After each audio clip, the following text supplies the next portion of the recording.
Белгилей кетчү нерсе. О Аллахтын кулдары, мурдагы жылы Рамазан айын тосуп алдык эле. Кийин аны узаттык.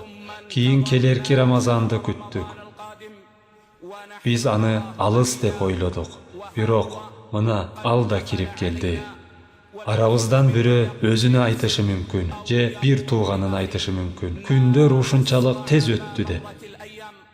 Аллахка касам, өткөн Рамазанды кече күнү эле узатып жаткандай болгонбуз. Мына бүгүн кийинки Рамазанга кирип келдик. Чындыгында Аллахка касам, күндөр ушундай тездик менен өтүп жатат. Биздин жашоо мөөнөтүбүздү кыскартып жатат. О Аллахтын кулдары, арабыздан бирөө айтат: бир жыл өтсө өмүрүңө бир жаш кошулду деп. Бирок акыйкатта анын өмүрү бир жылга кыскарды. Өмүрдүн жылдары саналган, ажалдын мөөнөтү чектелген. Чындыгында жашоо сапар экен. Анын качан бүтөөрүн жалгыз Аллах гана билет. О Аллахтын кулдары, чындыгында бул күндөр түгөнүп жатат. Ошентип биз ажалыбызга жакындап бара жатабыз. Мына ушул чындык бизге Аллах Тааланын сөзүн эске салат.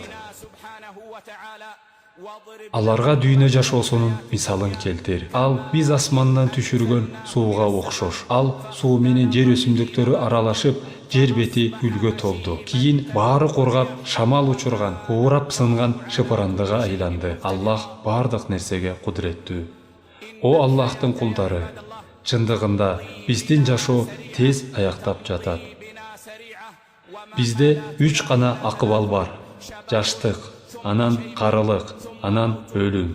Адам өмүрүнүн акырында чал деп аталып калат, өлүмгө жакын болуп калат.